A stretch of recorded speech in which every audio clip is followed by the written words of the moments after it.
किसी हमारे ट्रेनर है रेहान अल्लाह वाला, कॉर्पोरेट ट्रेनर है, एजुकेशन का भी काम बड़ा कराची में कर रहे हैं। उन्होंने न्यूयॉर्क में फिर रहे थे, गली में एक बंदा देखा, उससे पूछा hello man are you Pakistani? कहते yes I am Pakistani. From? कहता फ्रॉम लाहौर। From where?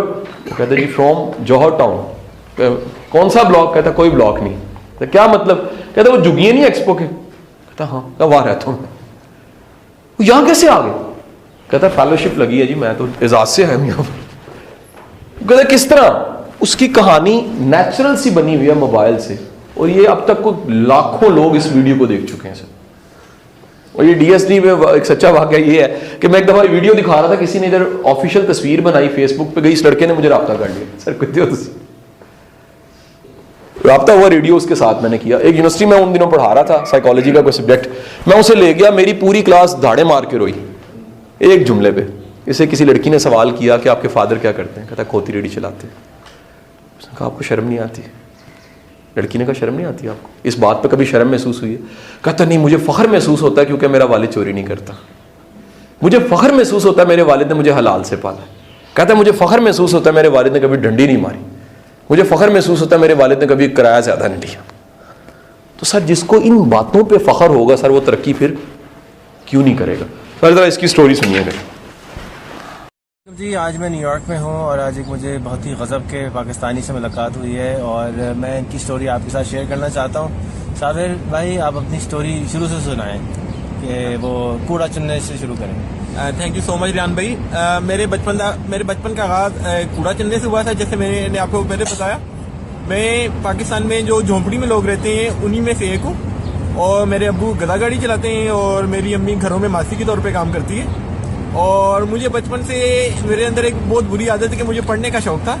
और जब मैं कूड़ा चुना करता था तो मैं कूड़ा चुनने के अलावा अखबारों को पढ़ना शुरू कर देता था, जिसकी वजह से मुझे डांट भी पड़ती थी और लोग मुझे समझते थे कि मेरे कज़न कि मैं पागल हो गया हूँ, मेरा दिमाग काम करना छोड़ गया और मैं कुछ नहीं कर सकता और वक्त ज़ाया कर रहा हूँ अखबार पढ़ने में। मगर मेरी जिद ने मुझे आखिरकार एक स्कूल तक पहुँचा दिया और मेरे ख्याल में ये मेरी ज़िंदगी का एक बहुत ही मुख्तलिफ मोड़ है, क्योंकि मैं अपनी कम्युनिटी में जिसे लोग मसल्ली, चंगड़, चूड़े कहते हैं, उसका पहला पढ़ा लिखा बंदा हूँ जो अंग्रेजी में भी बात कर सकता है। और मैंने पढ़ना शुरू कर दिया। इस तरह मुझे जो मेरी रूटीन होती थी, मुझे अपने माँ बाप को पैसे कमा कर देने होते थे। मैं सुबह सुबह उठता था, अपना कूड़े का बैग पकड़ता था और मैं मुख्तलिफ मार्केटों में, घरों के सामने जहाँ भी मुझे कूड़ा मिलता था, प्लास्टिक, लोहा, टिन, जो भी बोतलें मिलती थी, गत्ता मिलता था, मुझसे चुना करता था। उसके बाद अपने घर आता था, उसको कूड़े को रखता था, हाथ मुंह धोकर स्कूल की तरफ भाग जाता था और सारा दिन उधर स्कूल में गुजारा करता था। स्कूल में भी मुझे बहुत से मुख्तलिफ तस्सुबात का सामना करना पड़ता था। जैसे मेरे टीचर समझते थे कि मैं मसलियां दा मुन्ना थे, मेरा दिमाग कम नहीं कर सकता, दे कंसिडर्ड मी डम। और मेरे ख्याल में मेरे लिए ये एक बहुत बड़ी वो थी कि I have to prove myself. और मैं उसके लिए ज़्यादा दिल लगी से पढ़ता था। और मेरी एक आदत थी कि मैं रीडिंग करता था और जिससे मुझे बाकी स्कूल वाले बच्चों की निस्बत मुझे एक एज आता था कि मैं पढ़ सकता था। इसी तरह मैंने अपनी 5वीं जमात और 6ठी जमात से फीलिंग वेरी इमोशनल रिहान। इसी तरह मैंने 5वीं और 6ठी जमात में अपनी अंग्रेजी पढ़ना शुरू किया और मेरे लिए अंग्रेजी सीखना एक बहुत ही मुख्तलिफ तजर्बा था।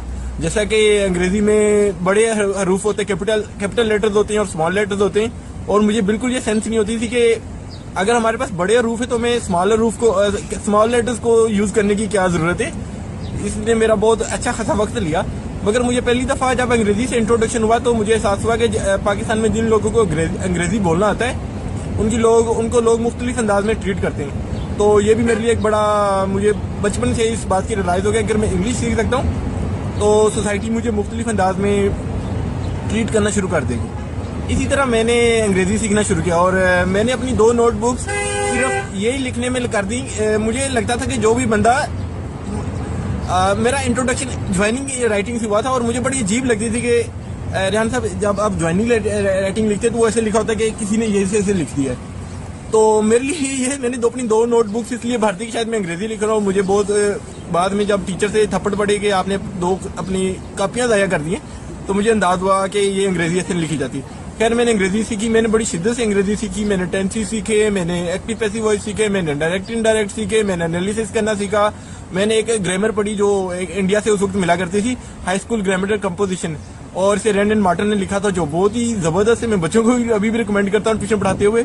तो इस तरह मेरे अंग्रेजी का सफर जारी हुआ और मैं 8वीं जमात में मैंने अपने बोर्ड के पेपर दिए, तो मेरे अपनी जमात में मैंने टॉप किया। मैंने 674 नंबर लिए थे 800 में से, और मुझे पहली दफा रोटरी क्लब ने 300 रुपए की स्कॉलरशिप दी, और मैंने अपनी 9वीं 10वीं की किताबें और यूनिफॉर्म खरीदा।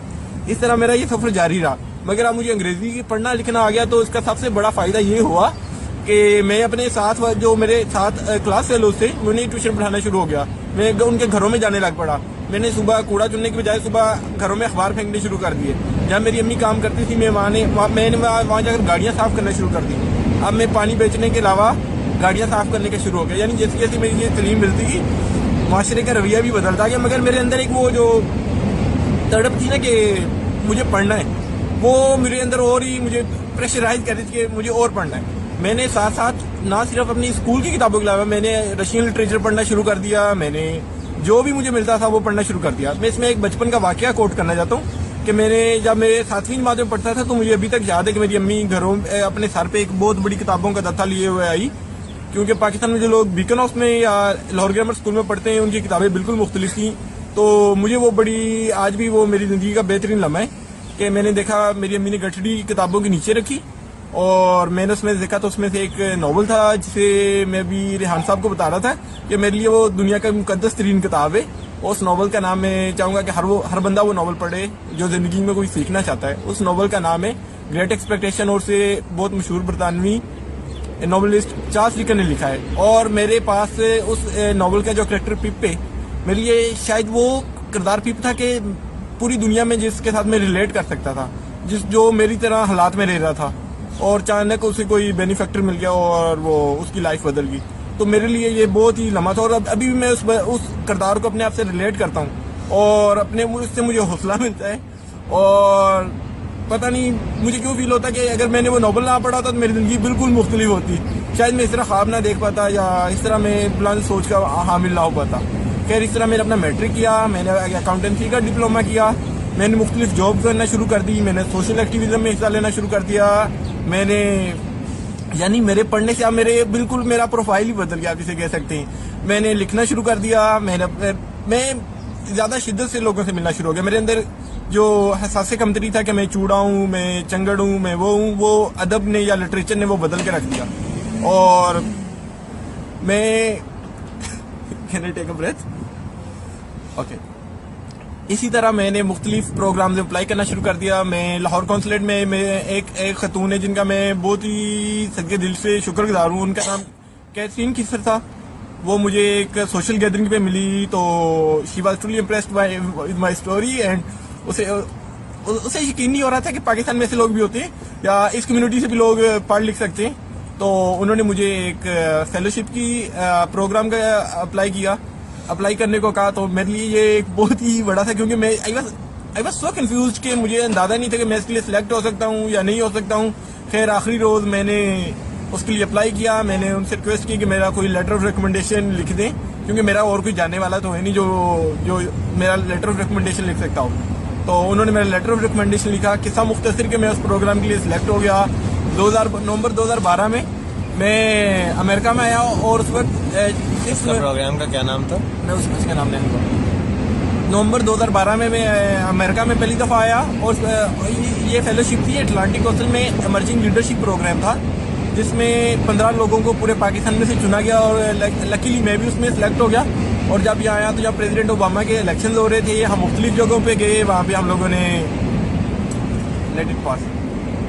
हम मुख्तलिफ जगहों पर इलेक्शन ऑब्जर्वेशन करने के लिए गए। तो मेरे लिए एक बहुत ही मुख्तलिफ तजर्बा था। जैसा कि मुझे पहली दफ़ा अंदाज़ा हुआ कि जमहूरियत के इस मुल्क को क्या फ़वायदे हैं, लोग कितने रिस्पॉन्सिबल हैं, हर आदमी वोट करने जा रहा है, और एक सिस्टम में रिपीट नहीं, मुझे मेरा अपॉइंटमेंट हो जाएगा, तो we need to conclude. Okay.